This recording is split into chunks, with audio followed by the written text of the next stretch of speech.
할렐루야. 네, 하나님의 평화가 여러분에게 함께 하시기 바랍니다. 네, 삶을 살면서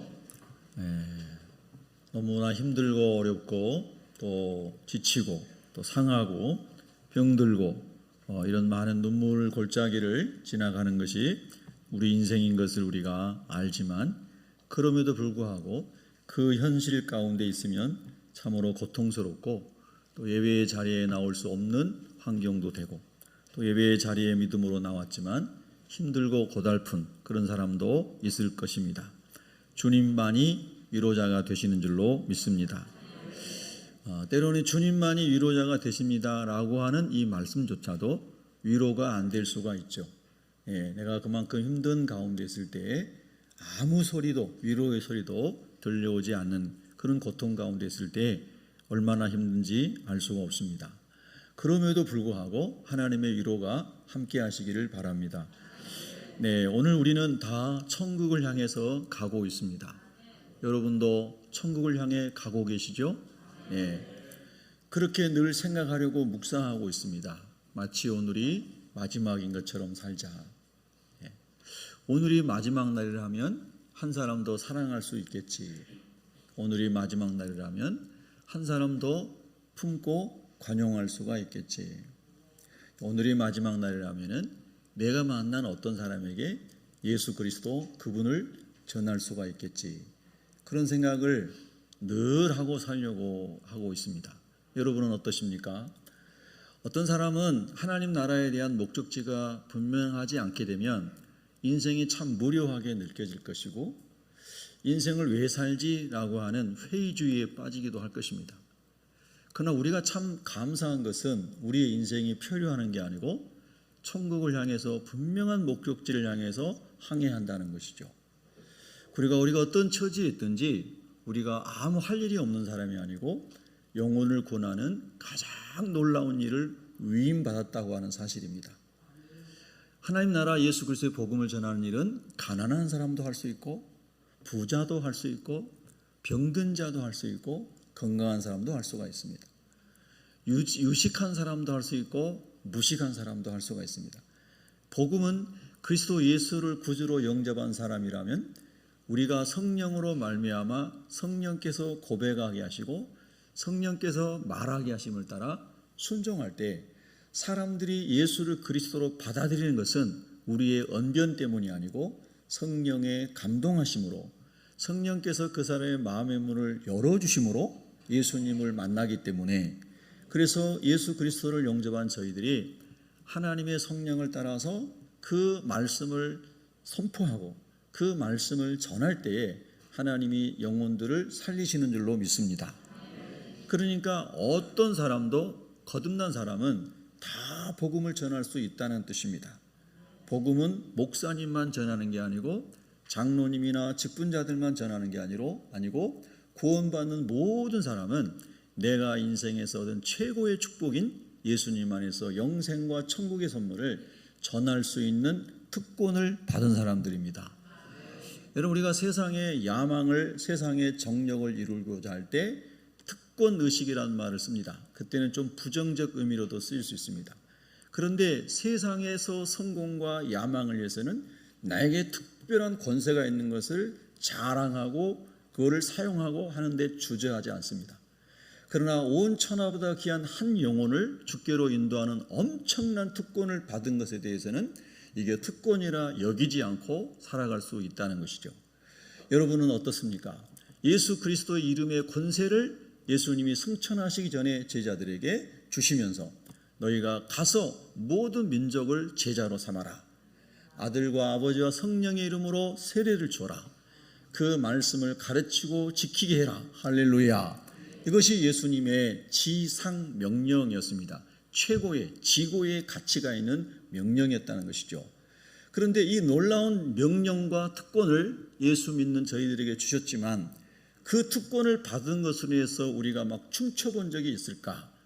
그 특권을 나에게 하나님이 선물로 주신 것으로 인해서 내가 막 자랑하고 싶은 영적인 기쁨이 넘치고 살고 있는가라고 성령님이 오늘 저와 여러분에게 질문하시는 것 같아요. 여러분 구원 받으셨습니까? 만약 오늘 주님이 오신다면 천국 가실 수 있습니까? 그런 사람은 복 있는 사람입니다. 네, 제가 이렇게 길거리 전도하면서 많은 사람을 만나는데요. 그 중에 교회를 다니다가 절에 다니는 사람들 가끔 만납니다. 이번 주간에도 만났습니다. 교회 다니면서 찬양대도 하고 찬양팀도 하고 이랬던 사람들이 절에 간 사람도 만납니다. 더러 만납니다. 이번 주간에도 만났습니다. 그럴 때마다 질문합니다. 하나님, 우리 새벽교회 안에 교회는 다니지만 예수님 믿지 않는 사람이 있을까 두렵습니다. 교회는 다니지만 거듭남의 확신이 없는 사람이 있을까 두렵습니다. 교회는 다니지만 오늘 주님이 오시면 버림받을 사람이 있을까 두렵습니다. 하나님, 예수님 만나게 해주세요. 예수님 만나게 해주세요. 할렐루야. 정말 예수 그분이 우리의 죄값을 십자가에서 완전히 지불하시고 나의 모든 죄를 십자가에서 다 용서하신 것이 성령으로 말미암아 믿어지게 해주세요. 내가 육의 삶이 끝나면 영적인 세계가 있고 그리스도께 속한 사람이 하나님 나라에서 영생하는 이 놀라운 축복이 확실하게 믿어지는 모든 성도들이 되게 해주세요. 나의 시민권은 대한민국에 내가 이 시민권을 가지고 우리가 주민등록을 하고 살아가지만 그러나 내 영혼의 시민권이 천국에 있음을 확신하게 해주세요. 아멘입니까? 우리가 말씀드린 것처럼 지금 처한 처지는 다 다르지만 개인적으로나 나라적으로나 민족적으로나 역사적으로나 수많은 사람들이 살아가는 과정들이 있지만 그 과정들이 다 다를 수 있지만 어떤 사람은 비천한 순간에 지금 있고 어떤 사람은 흥황한 순간에 있고 한 개인을 볼 때도 다 그런 굴곡과 다양성이 있지만 그럼에도 불구하고 예수 그리스도를 구주로 모시고 천국으로 가고 있는 그 길이 다 동일한 길에 여러분이 들어섰다면은 할렐루야, 모든 그리스도인에게 주신 주님의 명령도 동일하다는 것입니다. 너희가 성령으로 충만해져서 예수 그리스도를 전하라 라고 하는 것입니다. 오늘 우리 안수 집사님께서 또 그런 기도 내용 중에 그런 기도도 하셨습니다마는 여러분과 저가 예수 그리스도의 복음을 즐거워하고 그 복음을 부끄러워하지 아니하고 그 복음을 전할 수 있는 그 길에 들어서기를 축복합니다. 아멘. 이론적으로 보면 우리 한 사람 한 사람이 4명씩만 전도하면 우리 대한민국은 다 복음화됩니다. 이론적으로 말하면 우리 한 사람 한 사람이 10명을 만약에 전도한다고 해보세요. 그러면 훨씬 더 그게 앞당겨지겠죠. 그리고 다른 말로 하면 마태복음 24장 14절 말씀대로 하면 주님이 오심이 가까워지겠죠. 참 놀라운 좀 어거지 같은 역설이 있습니다. 예수님 오시기를 정말 기대하고 기다린다는데 전도를 안 한 사람들. 그건 뭘 얘기하는 거죠? 예수님은 모든 민족에게 복음이 증거되면 주님이 오신다고 그랬잖아요. 제 얘기가 아니고 마태복음 24장 14절에 나온 말씀입니다. 아멘. 그럼 예수님의 재림을 기다리고 주님 오심을 사모하는 사람일수록 예수님을 전해야 되는 거죠. 맞습니까? 여러분, 그러기에 앞서서 이거는 논리적으로 맞는 얘기지만 또 성경에 있는 말씀이지만 근데 그게 왜 안 될까? 왜 안 될까? 하는 질문 앞에 여러분이 반응을 하셔야 되는 거예요. 나는 왜 안 될까? 나는 왜 일주일을 살아가면서 단 한 명에게도 예수님 믿으라는 말을 안 하고 지나갈까? 질문을 해봐야 되는 거예요. 내 시간의 우선순위와 내 삶의 우선순위가 어디에 있는가 하는 것을 예수님 말씀과 견주어서 질문해 봐야 된다는 겁니다. 여러분, 목사가 얘기하는 것으로 오해하지 마시기 바랍니다. 여기 오늘 금년의 표현은 가르쳐 지키게 하랍니다. 저는 제가 다 말씀대로 살지 못해도 말씀을 전해야 될 책무가 있는 사람입니다. 그래서 하나님 말씀을 전하는데 예수님께서 우리에게 명령하신 지상의 명령이 예수가 그리스도이심을 증거하라는 겁니다. 그리고 주님이 다시 오신다는 것을 전하라는 겁니다. 아멘입니까? 여러분과 제가 이 목적의식이 선명할 수 있기를 바라고 이 하나님의 말씀에 순종할 수 있는 은혜를 부어달라고 여러분이 기도할 수 있기를 바랍니다. 예수님의 은혜가 크고 놀랍다고, 예수님의 은혜가 크고 놀랍다고, 내가 받은 은혜가 너무 크다고 많이 얘기하면서 왜 전하지는 않을까요? 라고 주님이 질문하실 수 있다는 거예요. 왜 그 놀라운 좋은 소식을 너만 알고 다른 사람에게는 전하지 않느냐? 그럴 때 이런 생각이 떠오를 거예요. 이렇게 얘기하면 다른 사람들이 저를 직장에서 무시하거든요. 이렇게 얘기하면 다른 사람들이 저를 이상한 사람으로 보거든요. 예수를 믿으려면 적당히 믿어야지 너무 미친 것 같다고 얘기하거든요. 이런저런 많은 반대의 질문과 내가 예수를 그리스도라고 말했을 때 오는 자존심에 상한 일들과 이런 것들을 생각하면서 혹시 예수님이 그리스도인 것을 말하지 않고 있지는 않습니까? 여러분, 만약에 여러분들 중에 예수님을 한 번도 전하지 않고 일주일을 행복하게 살았다고 고백한다면 어떤 마음일까요? 주님께 질문해 보시기 바랍니다. 저는 오늘이라도 주님이 오셨으면 좋겠습니다. 여러분은 한 100년 후에 오셨으면 좋겠습니까? 네. 오늘이라도 주님이 오셨으면 좋겠어요. 예수님보다 좋은 분은 없으시니까요. 예수님이 오시면 우리가 영화로운 몸으로 변화될 것이니까요. 제 안에 있는 수많은 독소들과 쓴뿌리들이 더 이상 올라오지 않고 완전히 변화되어 거룩한 주님의 신부로 영화로운 몸으로 바뀌어질 거니까요. 그보다 더 놀라운 축복이 어디 있겠습니까? 여러분이 오늘 아침에 아무리 화장을 열심히 해도 내일 아침에 또 화장을 하셔야 되잖아요. 우리가 아무리 오늘 단정한 삶을 살기 위해서 출발해도 또 내일 다시 반복되는 삶을 살아야 되죠. 그러나 그렇게 하고 싶어도 하지 못하는 사람도 이 땅에 수두룩하다는 것도 우리가 알고 있습니다. 그러나 예수를 그리스도로 모시고 주님이 오시게 되면 우리가 영화로운 몸을 입고 들림 받는 것을 여러분 믿으십니까? 그렇다면 그날이 정말 기다려야 되는 게 정상이겠죠. 아멘. 여러분, 주님 오실 날을 사모하며 살아가는 사람이 되기를 소망하십시오. 거룩한 주님의 신부로 설 수 있도록 영혼신을 깨끗하게 해달라고 날마다 주님의 십자가의 보혈을 붙잡으십시오. 할렐루야. 이 소망으로 가득한 사람이 성경에 많았는데요, 오늘 본문의 주인공은 바울과 실라와 디모데입니다. 그런데 오늘 본문의 두 사람 바울과 실라가 한밤중에 기도하는 것으로 본문이 나오죠. 여러분, 사도 바울은 특별한 하나님의 은혜가 있었던 것 같습니다. 사나 죽으나 내가 주님의 것이로다 라고 고백할 정도로 살아도 주님을 위해 살고 내가 죽어도 주님을 위해 순교하겠습니다, 이런 고백 아니겠습니까? 그가 만난 예수님과 우리가 만난 예수님이 동일하신 주님인데 어떻게 이렇게 다를 수 있을까라고 하는 것이 우리가 스스로 그리스도로 던져지는 질문 아니겠습니까? 예. 그가 믿는 예수님과 우리가 믿는 예수님은 동일한데 그에게 주신 천국의 축복과 우리에게 준 천국의 축복이 똑같은데 그에게 주신 하나님의 자녀됨의 특권과 우리에게 주신 특권도 똑같을 것인데 어떻게 아멘이십니까? 그런데 그들과 우리의 삶은 어떻게 이렇게 다를까라고 하는 질문을 제가 하고 있고요, 여러분에게도 하나님이 그 질문을 하게 하실 것 같습니다. 그것이 거듭난 사람의 질문이라고 생각이 됩니다. 하나님의 생명 안에 있고 천국을 소망하며 살아가는 사람들이 늘 질문하게 되는 질문이라고 하는 겁니다. 여러분, 오늘 우리가 하나님 앞에 예배드리기 위해서 왔죠? 예배는 두 가지 구성 요소로 크게 나눌 수 있습니다. 첫째는 하나님께 올려드림입니다. 찬양을 하나님께 올려드립니다. 찬양은 곡조 있는 것도 찬양이지만 우리의 삶의 모든 하나님을 기쁘시게 하는 것들이 다 하나님을 칭찬하고 찬송하고 영광을 올려드리는 찬양인 줄로 믿습니다. 아멘.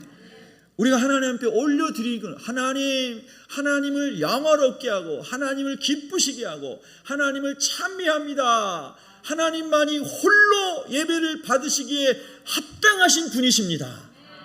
그러면서 우리가 하나님을 예배 찬양하며 하나님을 올려드리는 것. 또 하나는 하나님께서 내가 살아가는 모든 것을 선물로 주셨습니다. 건강도 하나님이 선물로 주셨습니다. 재능도 하나님이 선물로 주셨습니다. 물질 얻는 것도 하나님이 선물로 주셨습니다.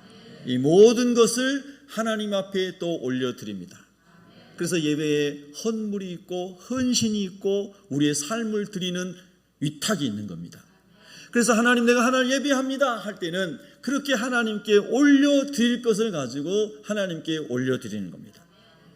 또 하나는 예배에서 하나님 우리에게 내려주시는, 부어주시는 은총이 있습니다. 그 부어주시는 하나님의 은총이 첫 번째가 말씀인 것이죠. 디모데후서 3장 15절 이하에 보면 하나님의 말씀, 모든 성경은, 성경 66권은 성령의 감동, 하나님의 감동으로 된 것으로. 아멘입니까? 믿으시면 아멘. 하나님의 말씀이 사람의 생각으로 쓴 세상의 책과 다른 것을 인정하시면 아멘. 성경은 하나님의 감동으로, 성령의 감동을 받아 하나님의 감동을 받은 사람들이 받아서 쓴 것이라고 베드로도 기록하고 있는 것을 우리가 보게 되고, 사도 요한도 말씀하고 바울도 말씀하고, 계속 성경은 하나님의 말씀이 하나님의 감동으로 기록된 것이라고 말씀하시는 겁니다.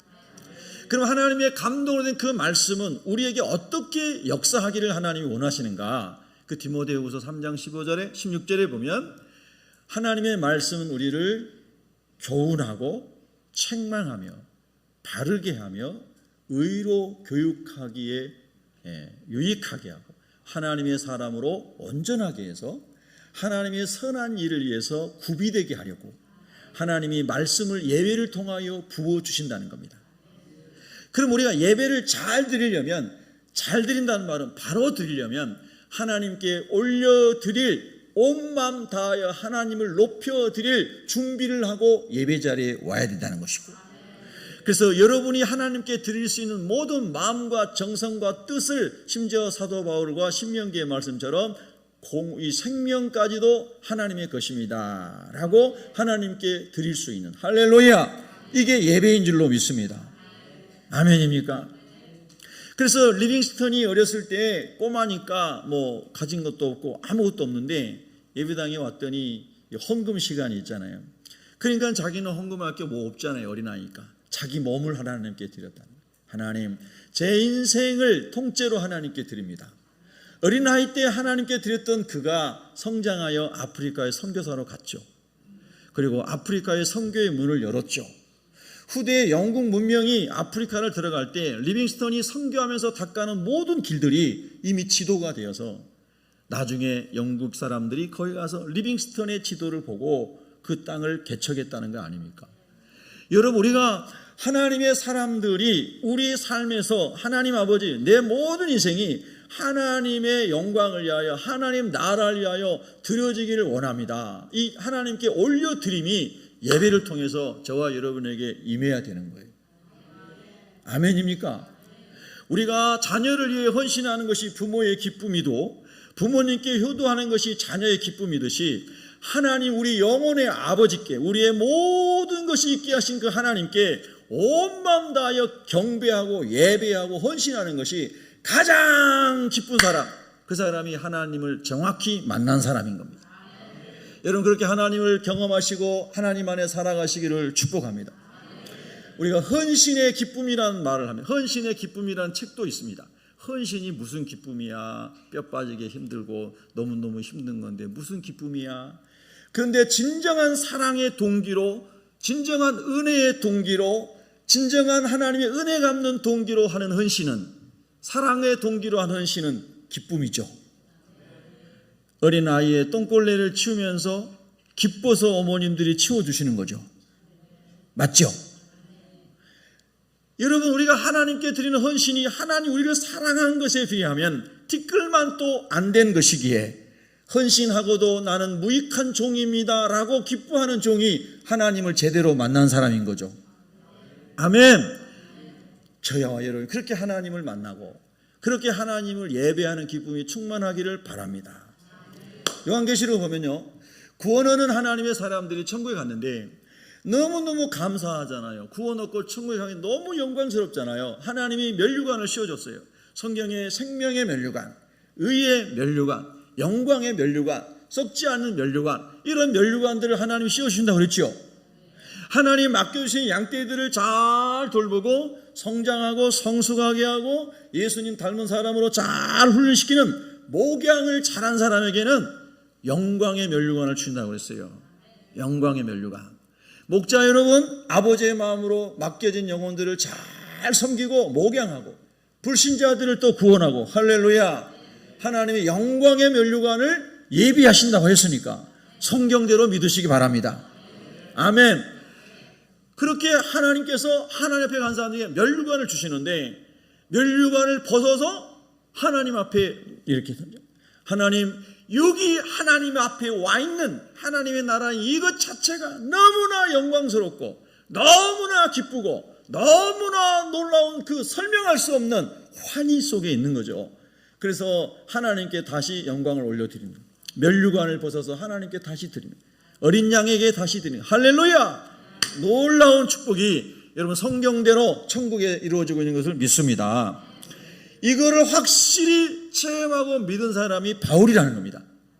그 사도 바울이, 야, 내가 남은 때를, 내가 예수님 만나기 전에는 예수 믿는 사람 막 죽이고 잡아다가 감옥에 가두고 재판장에 막 세우고 돌로 때려 죽이면서 잘 죽었다 하고 이런 사람이었는데, 이제는 내가 예수님을 위해서 죽고 예수님을 위해 살아야 되겠구나.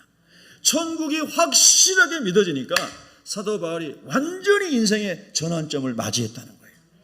여러분, 그 예수님 우리도 만날 수 있기를 원합니다. 아멘.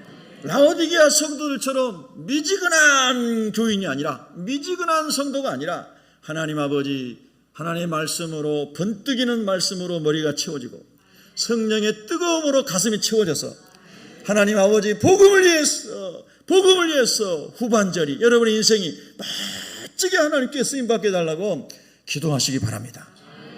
낙심하지 맙시다. 어려운 일 만났을 때 주저앉지 맙시다. 하나님, 새 힘을 주시옵소서. 독수리 날개치며 올라가는 새 힘을 주시옵소서. 기도합시다. 하나님께 기도할 때 하나님이 은혜 줄 줄로 믿습니다. 하나님이 기도하는 사람을 꼭 도우실 줄로 믿습니다. 그래서 이제 바울과 오늘 전도팀이 2차 전도 여행을 떠나서 전도를 하다가, 우리가 지난주에 묵상한 것처럼 이제 귀신에 붙잡혀서 점을 치는 아주 너무너무 안타까운 소녀, 그 소녀는 하나님이 천하보다 귀하게 여기는 소녀인데 악한 귀신이 들어가서 얼마나 괴롭게 사는지 모르겠단 말입니다. 여러분, 이럴 때도 여러분의 머릿속에 하나님이 감사한 생각을 스쳐가게 하지 않습니까? 내 아이가 똑똑하지 못해도 그냥 건강하고 예수님 잘 믿는 거 감사합니다. 내 남편이 대단하지 않은 것 같아도 주님 안에서 신실한 남편 주신 거 감사합니다. 그런 아내 주신 거 감사합니다. 어때요, 여러분? 성경을 읽으면서 단어 구절 한 구절에서 하나님께서 여러분의 마음을 기쁨으로, 평강으로, 감사로 채우는 은혜들을 주시기를 축복합니다.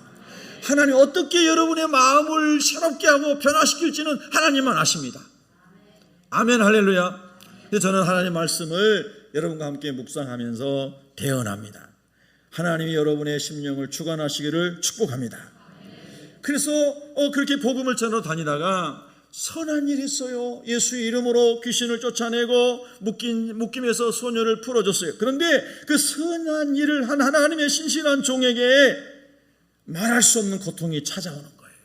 여러분, 19절에 여종의 주인들은 자기의 수익의 소망이 끊어진 것을 보고 바울과 실라를 붙잡아 장터로 관리들에게 끌어갔다가 상관들 앞에 데리고 가서 말하되, 이 사람들이 유대인인데 우리 성을 심히 요란하게 하여 로마 사람인 우리가 받지도 못하고 행하지도 못할 풍속을 전한다 하거늘 무리가 일제히 일어나 고발하니 상관들이 옷을 찢어벗기고 매로 치라 하여. 여러분, 기가 막히잖아요. 여러분이 가정에서든 교회에서든 직장에서든 하나님의 심부름꾼으로, 하나님의 신실한 종으로 하나님 기뻐하시니 하려고 애를 쓰고 수고하는데, 심지어 밥도 거르고, 그리고 피곤한 잠도 곤히 못 자고 피곤한 몸을 이끌고 순종하면서 교회 봉사하고 가정사역하고 직장사역하고 열심히 살아가는데 마귀가 막 여러분을 공격하는 거예요. 가정에서도 막 공격하고 직장에서도 공격하고 막 공격하는 거예요. 참소를 당하게 하는 거예요. 예? 기가 막힌 일이 난 거예요. 여러분, 바울과 실라는 신실한 하나님의 종이었습니다. 제가 거의 매일 새벽마다 늘 다시 묵상하는 성경 구절 중에 하나가 이사야 26장 3절입니다. 이사야 26장 3절 거의 매일 새벽마다 제가 매일 거의 매일 묵상합니다. 주께서 심지가 견고한 자를 평강하고 평강하도록 인도하시리니 아멘. 이는 그가 주를 신뢰함이니이다. 아멘입니까? 예. 심지가 견고한 자가 되게 해주세요. 하나님, 뿌리가 영적인 뿌리가 깊이 내려진 사람이 되게 해주세요. 비바람이 불어도 태풍이 와도 넘어지지 않는 뿌리가 깊은 사람이 되게 해주세요. 제가 여러분도 얼마나 삶이 고단하시겠어요. 직장 생활하시고 여러 가지 사업이 제대로 원하는 대로 됩니까? 직장에서 원하는 대로 다 됩니까?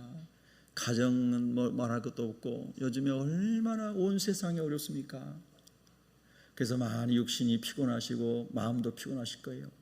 저도 많이 지치고 힘듭니다. 그래서 귀가 좀 불편합니다. 그래서 이런 악기를 찬양을 들으면 귀가 울리고, 그래서 제가 예전에는 항상 예배당 앞에서 앉아서 같이 찬양했는데 라비에 있다가 들어옵니다. 귀가 불편하기 때문에. 얘는 전화 소리만 들어도 전화기에서 나오는 전자파만 해도 귀가 막 울렁거립니다. 예. 여러분은 오죽하시겠어요? 예. 피곤해 지치고 쉴 때 쉬지 못할 때 우리 가운데 다 육신적으로도 연약함이 찾아와요. 그래서 제가 시간이 나면 아침 새벽 예배를 마치면 요즘에는 다른 걸 다 뒤로 하고 우선순위로 고봉산에 산책을 갑니다. 아침에 새벽 예배 마치고 한 7시, 8시 사이에 이렇게 가서 고봉산을 이제 정상까지는 헉헉거려서 못 올라갑니다. 예, 아래쪽으로 이렇게 돌면서 묵상 기도를 합니다. 막 뻐꾸기가 반겨줍니다. 뻑뻑뻑뻑 하는데 기가 막혀요, 소리가. 여러 가지 새들이 막 저를 반겨줘요. 여러분이 저를 반겨주듯이. 할렐루야. 새들이 반겨줘요.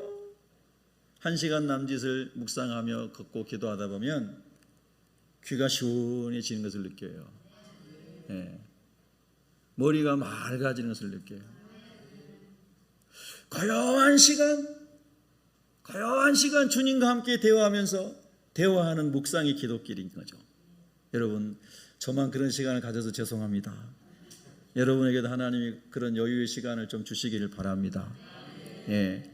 그래서 주님과 함께 있으면서 저와 여러분이 인생을 살아가면서 하나님을 하면서 우리의 육신이 심신이 피곤하고 지쳐서 귀가 이상하고 눈이 이상하고 관절이 이상하고 뼈와 혈관이 이상하고 수많은 어려움들이 우리 삶에 찾아올 때에 하나님 오늘도 하나님의 말씀을 인하여 우리가 새 힘을 얻기를 원하고 그 극한 상황 속에서 주님의 종들이 신실한 종들이 어떻게 반응했는지를 오늘도 말씀을 통해서 우리가 배우기를 원합니다. 할렐루야. 정말 말씀은 능력이에요. 그래서 바울과 실라가 그 선한 일을 하고도 너무너무 정말 기가 막힌 일을 당하게 되었습니다. 자, 여러분 성경을 잘 보세요. 성경에 보니까요, 상관들 앞에 데리고 가서 말하되 이 사람들이 유대인인데 바울은 로마 시민권자입니다. 여러분, 참소하는 사람은 정확히 따지지 않고 막 공격하는 거예요. 어느 한 부분만 보이는 걸 가지고 막 좀 애들 말로 속된 말로 싸잡아 가지고 막 비난하는 거예요. 우리 성을 심히 요란하게 하여, 언제 요란하게 했어요? 바울이 마귀에게 붙잡힌 그 소녀를 해방시켜주고, 할렐루야. 그 소녀와 그 가정의 식구들에게는 일생의 소원인 것을 하나님의 능력으로 그 응답해 주신 거잖아요. 할렐루야. 그러면 막 동네 사람들 다 모아놓고 막 잔치를 벌리고, 야, 저 바울과 어떤 사람이 와가지고 이 불쌍한 소녀 있잖아, 귀신 들려가지고 그 부모들이 얼마나 눈물 흘리고 울고 한탄하고 가슴을 치고 사는데, 바울이라고 하는 사람이 몇 명이 와가지고 기도하더니 예수 이름으로 막 기도하니까 그 사람이, 그 소녀가 깨끗하게 나왔다. 할렐루야. 우리 동네에서 잔치를 벌려주자. 그래야 맞는 거죠. 그래야 맞는 거잖아요. 예. 소는 못 잡아도 돼지라도 잡자. 이렇게. 예. 그런데 여러분, 원수마귀는 그렇지 않습니다. 여러분이 하나님의 나라를 위해서, 여러분이 하나님 나라에서 성령이 인도하신 대로 열심히 수고하고 바울처럼 바다를 지나 건너고 타우르스 산맥을 건너고 넘고 하나님 성령을 따라 막 복음 전하는데, 그런데 그 결과가 참소를 당하고 채찍에 맞고 억울한 재판에 넘겨지고 그 다음에 쇠고랑에 채워져서 깊은 감옥에 버려졌다는 거예요. 그런데 오늘 설교 주제가 신실한 하나님의 종, 하나님의 신실한 종이라는 겁니다. 하나님, 나는 알 수 없지만은 내가 평소에 하나님께 고백한 대로 그 하나님은 그런 하나님인 줄 믿습니다. 여러분이 다 외우시는 로마서 8장 28절 시작. 로마서 8장 28절.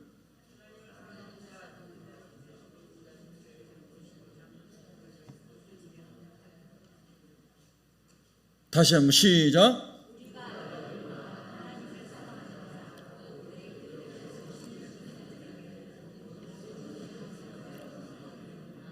중얼중얼 하지 말고 다시 한번 큰 소리로 시작.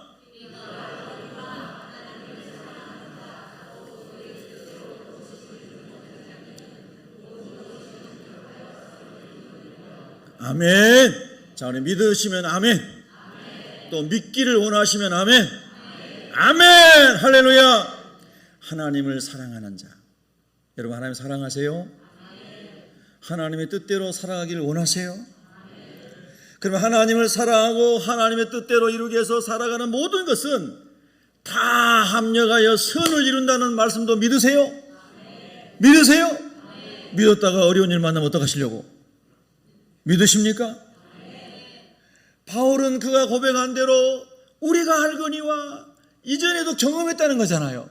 우리가 경험했거니와 하나님을 사랑하는 자, 하나님 뜻대로 사랑하는 사람 모든 것이 합력하여 고난도 합력하여 좋은 열매를 맺을 줄로 믿습니다. 그랬다는 거예요, 여러분요. 기가 막힌 거예요. 여러분과 저의 고백도 삶으로 살아낼 수 있도록 하나님 은혜 주시기를 기도하십시다.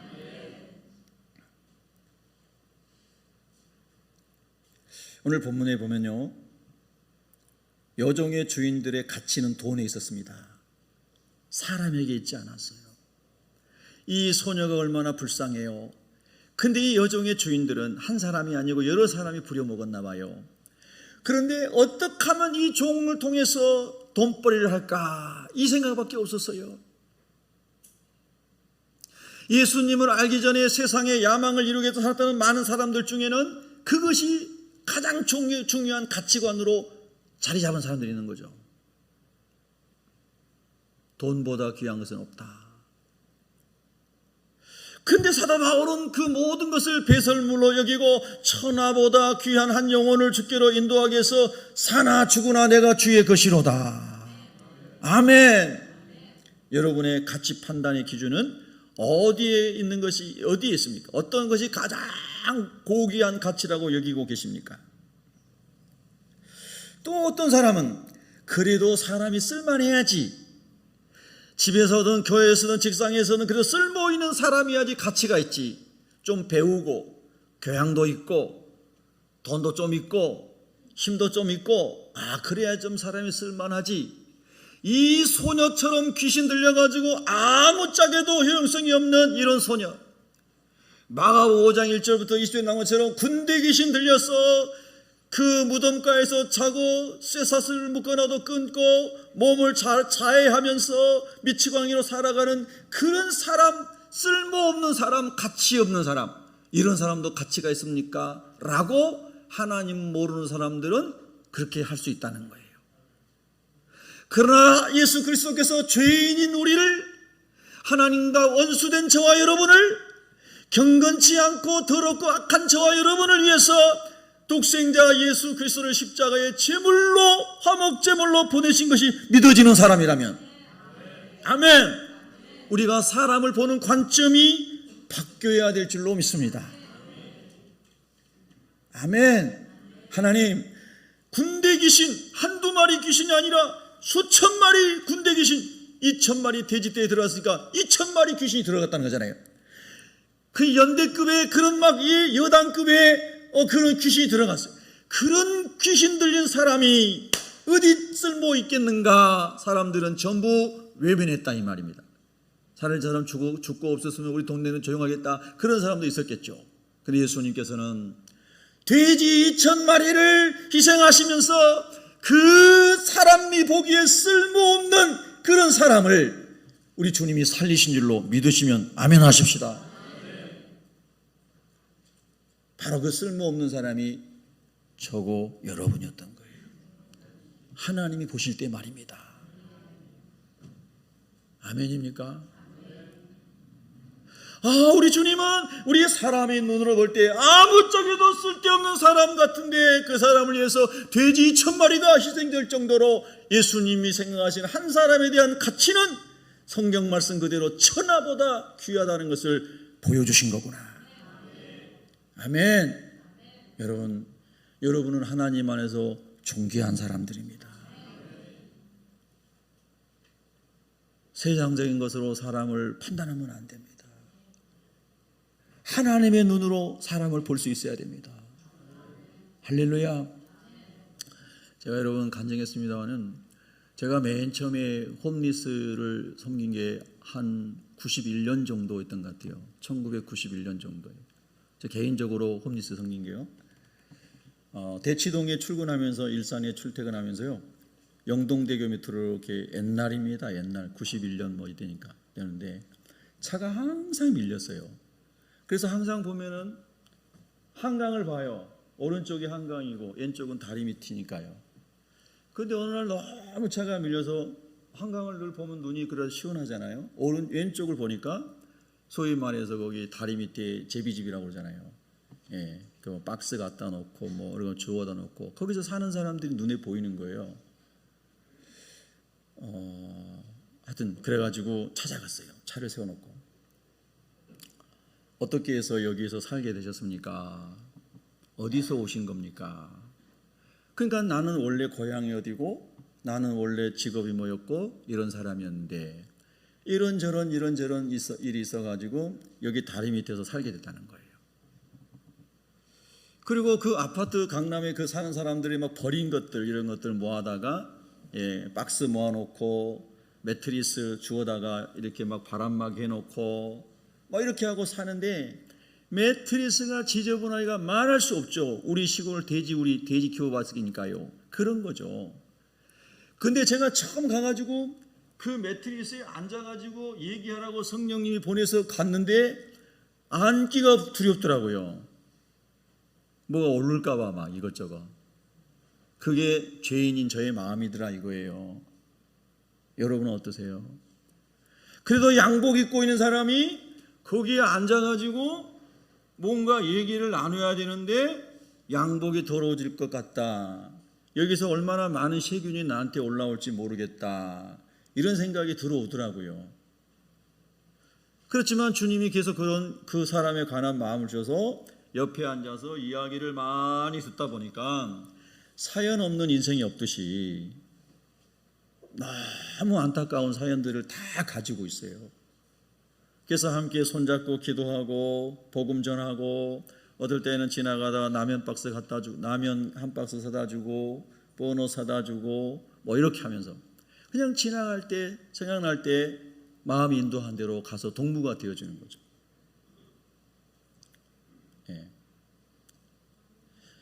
제가 왜 이런 말씀 드리냐면요. 인간같고 더럽고 추악한 제가 조금 어려운 사람 한 사람 볼 때도 옆에 앉기도 쉽지 않더라는 거예요. 그 정도로 제가 하나님의 마음이 없는 거예요. 근데 하나님은 더럽고 추악하고 악해서 지옥에서 영원히 형벌받아야 될 저와 여러분을 아멘? 속죄하시고 하나님의 자녀를 삼으시기 위해서 그냥 한번 선한 일 하는 게 아니고 하나님의 자녀를 삼으시기 위해서 독생자를 화목제물로 보내주셨다는 거예요. 여러분 믿습니까? 이 하나님의 사랑이 저와 여러분에게 강력하게 매일처럼 부어져야만 우리가 그리스도인으로 살아가는 흉내라도 낼 수 있는 거예요. 예. 한 몇 명을 집에 데리고 살아봤어요. 정말 냄새도 나고 생활 습관도 다르고 마음에 안 드는 행동 양식들. 여러분 함께 살아보세요. 여러분과 전혀 다른 스타일의 사람을 집에 데려와서 한 몇 달이라도 살아보세요. 그러면 내가 얼마나 하나님의 마음으로 사람을 섬길 수 있는 준비가 되어 있는지를 알아요. 예. 저는 그래도 오래 살아봤어요.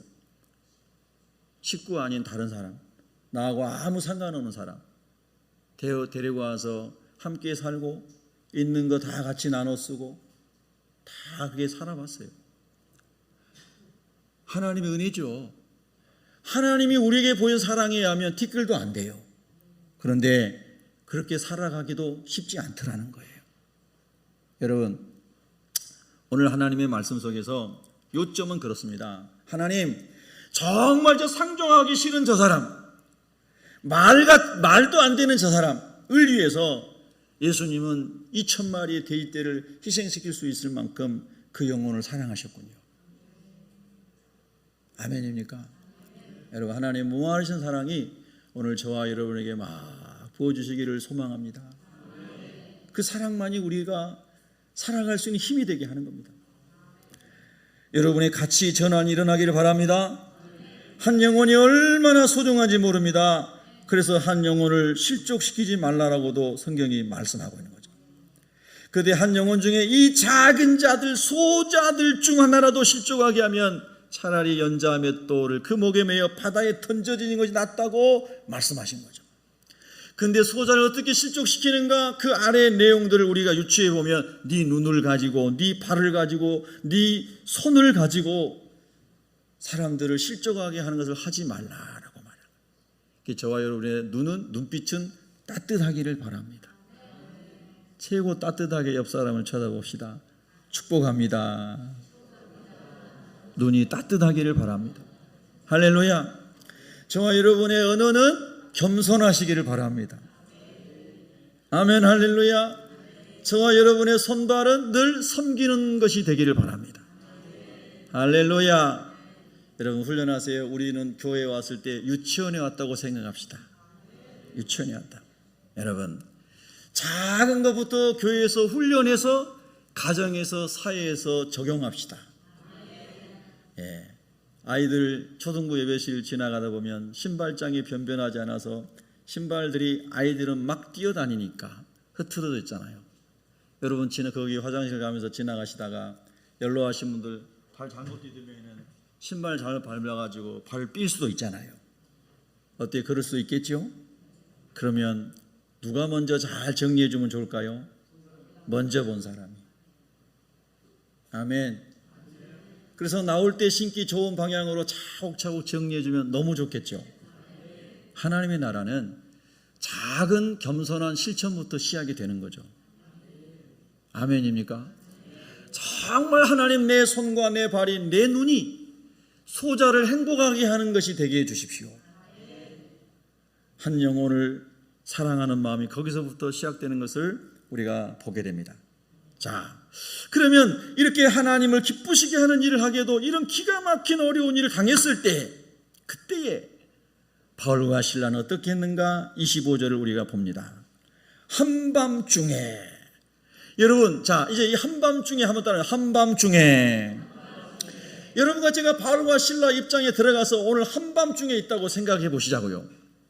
그럼 여러분의 머릿속에 어떤 생각이 많이 떠오를 것 같습니까? 오늘 한밤중에 이 억울한 일을 당하고 이 매를 맞고 이 불의한 재판을 당하고 착고에 채워져서 깊은 감옥에 내던져 있는 이 한밤중에 하나님을 향하여는 어떤 마음이 생길 것이고 저 악한 여종의 주인들을 향해서는 어떤 분노감이 일어날 것이고 저 악한 자들의 충동질에 다 일제히 동화되어서 바울과 실라를 참소했던 무리들, 그 무리들에 대한 섭섭한 마음은 어떻게 일어날 것인가? 여러분, 이 무리라고 하는 말이 성경에 많이 나거든요. 오클로스, 헬라어로 오클로스. 무리라는 말이 많이 나오는데요. 이 무리, 군중이라는 단어는요, 사실 굉장히 우리가 숨기 쉬운 단어예요.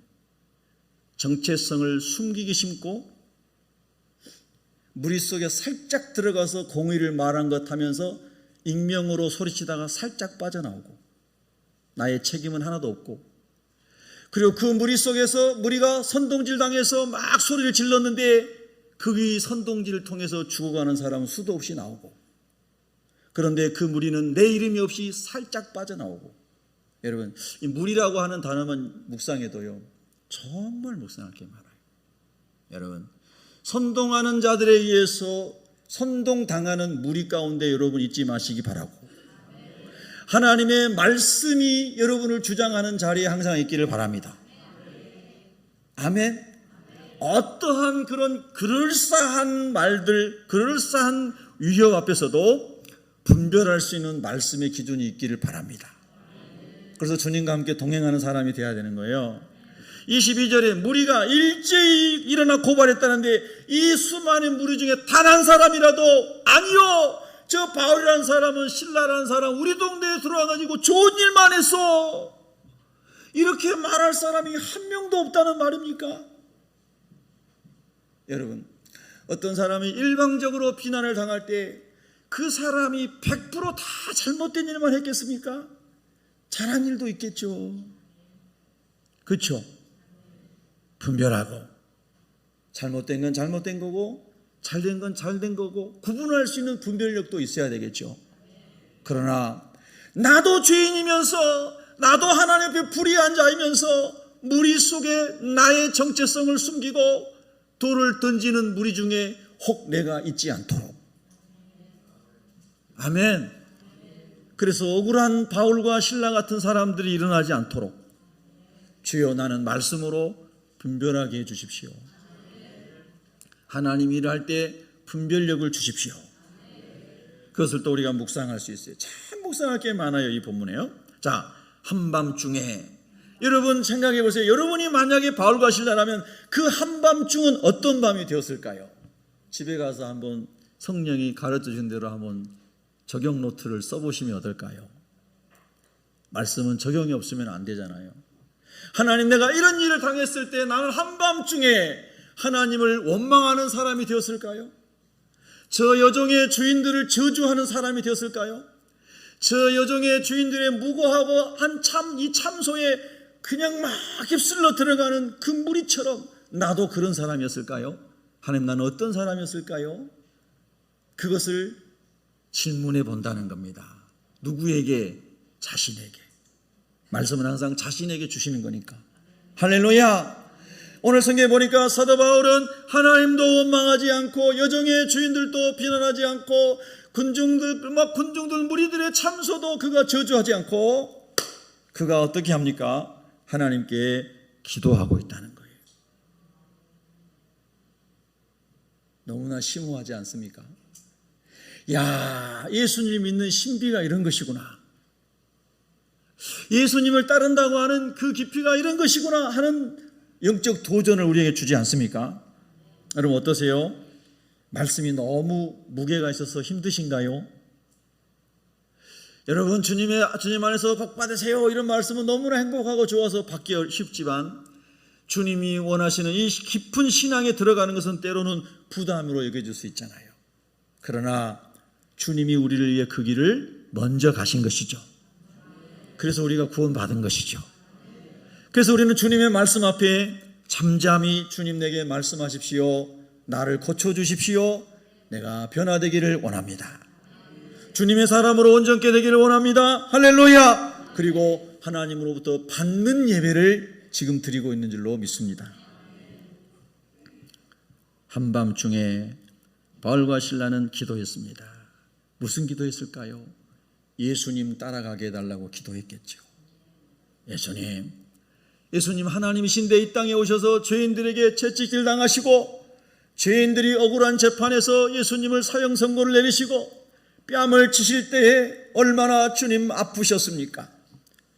예수님 선한 길 가실 때 아무도 주님 편 들어주시지 않고 사랑했던 제자들마저도 저주하고 떠나갔을 때 주님 마음은 얼마나 찢어지도록 아프셨습니까? 주님, 아무든지 나를 따라오려거든 자기를 부인하고 자기 십자가를 지고 따라오라고 말씀하신 주님의 말씀을 다시 새깁니다. 주님, 나도 주님 따라갈 수 있는 은총을 부어주소서. 십자가에 내가 처형되고 예수로 사는 은총을 다시 부어주소서. 아마도 바울은 그렇게 기도하지 않았을까? 왜요? 십자가를 붙잡지 않으면 절대로 이길 수 없기 때문입니다. 내 감정과 내가 가지고 있는 능력으로는 절대로 극복할 수 없는 한계치에 도달했기 때문입니다. 그러나 사방으로 오겨쌈을 당했을지라도 위로부터 하나님의 은혜가 부어지면 할렐루야! 하나님이 우리를 시원케 하실 줄로 믿습니다. 시원케 하실 줄로 믿습니다. 제가 얼마 전에 어떤 분을 우리 성도님인데요 만나가지고 기도해 드리려고 하는데 사실 인간적으로 이런 생각이 들었어요. 목사가 하는 말이 늘 똑같잖아요. 하나님이 위로해 주십니다. 하나님이 도와주십니다. 진리대로 말씀하는 거예요. 듣는 성도가 똑같은 말 듣는데 아무 위로가 안 될 수 있는 거예요. 그 이야기는 권사님한테도 들었고 장로님한테도 들었고 목사님한테도 들었고 성경에 들었는데 아무도 나는 위로가 안 될 것 같습니다. 제가 직접 들은 얘기입니다. 이럴 때 목사가 얼마나 낙심이 돼요. 하나님, 그래도 주님의 이름으로 위로하고 권면하려고 왔는데 제가 무슨 말해도 아무 위로가 안 될 것 같다고 합니다. 그 정도로 깊은 낙심 가운데 있다는 뜻입니다. 여러분, 그럼에도 불구하고 제가 그냥 와야 되겠습니까? 주님께서 보내셨는데 할렐루야. 제가 기도했습니다. 하나님, 사랑하는 주님의 종이 무슨 말을 들어도 위로가 되지 않을 것 같다고 말합니다. 인정합니다. 주님, 저는 이 주님의 종이 당한 고통을 겪어보지 못했기 때문에 제 말로 위로할 수가 없습니다. 하나님만이 위로하실 수가 있습니다. 그 모든 고통을 이기시고 승리하신 예수님만이 진실로 위로할 수가 있습니다. 주님, 그 주님이 지금 이 종을 만나주세요. 저는 아무 능력도 없고 제가 무슨 말도 위로가 안 된다고 하지 않습니까? 주님, 주님이 만나주세요. 할렐루야. 그분의 이야기를 다 들은 그대로 주님께 아뢰습니다. 그분이 말씀한 그대로 제가 다시 주님께 아뢰습니다. 주님이 이렇다고 합니다. 주님이 위로해 주세요. 주님 도와주세요. 기도하는데요, 주님이 역사하셨어요. 근데 그분이 막 눈물 흘려 울면서 놀라운 고백을 하는 거예요. 목사님, 제가 시원해졌습니다. 예? 이거 하나님이 하신 일인 거예요. 믿습니까? 이게 하나님의 은혜인 거예요. 몇 분 전에만 해도 주님, 목사님 무슨 말씀하셔도 저 위로 안 됩니다. 그 마음이 이해가 된단 말이에요. 그 목사는 얼마나 힘들겠어요. 그래도 목사가 그 일을 하는 사람인데, 예? 저도 기도하는데 눈물이 나더라고요. 하나님, 맞습니다. 어찌 사람이 위로할 수 있겠습니까? 주님이 위로해 주세요. 주님이 새 힘을 주세요. 십자가의 능력이 있음을 주님 보여주세요. 그 주님이 위로해 주신 거예요. 시원해지셨대요. 그 주님 손잡고 또 한 주간 걸어가세요. 힘들 때 주님이 성도님을 업고 가실 것입니다. 너무 힘들 때 주님 어깨에 기대십시오. 집에 들어가도 누구에게도 기댈 언덕이 없을 때 주님 어깨에 기대십시오. 우시는 거예요. 주님이 치료해 주신 거예요. 한밤중에 바울과 실라가 그랬을 거라는 거예요. 만신창에 된 피투성이가 된 몸을 가지고 창고에 채워져서 주님 하라는 대로 했는데 주님 왜 이렇게 됐습니까? 주님 하라는 대로 했잖아요. 성령이 하라는 대로 순종했잖아요. 성령님, 근데 왜 이렇게 됐습니까? 인간의 생각은 오만 생각이 들어왔을 건데, 거기서 하나님께 기도하는데 여러분이 잘 아시는 것처럼 바울이 고백한 것처럼 모든 것이 합력하여 선이 이루어지는 놀라운 장면이 그 다음 본문에 나온 줄로 믿습니다. 할렐루야! 하나님은 이 간수와 간수의 가정을 다 예수 믿게 해서, 온 집안이 예수 믿게 해서, 할렐루야! 하나의 영광을 받으시려고. 지금 이 단계에서는 바울이 이 고통을 이해할 수 없는데 하나님의 절대 주권과 섭리 앞에 맡겼을 때에 하나님의 섭리가 주권이 선한 열매를 맺게 된 줄로 믿습니다. 사랑하는 성도 여러분, 끝까지 하나님께 신실한 종이 되도록 기도하십시다. 기도하겠습니다.